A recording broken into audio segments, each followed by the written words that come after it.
How to log into your account on a Spine Edger. Hi everyone, welcome to our channel. Without further ado, let's begin. First, you need to visit the Chrome browser or simply any other preferred browsers and click on the search bar at top of your screen.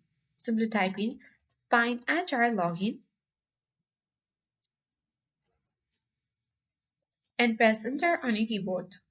You will reach on the search result page where you need to click on the first link of search. Now you will reach on the official interface of a Spine Etcher, where you need to scroll to the bottom of your screen.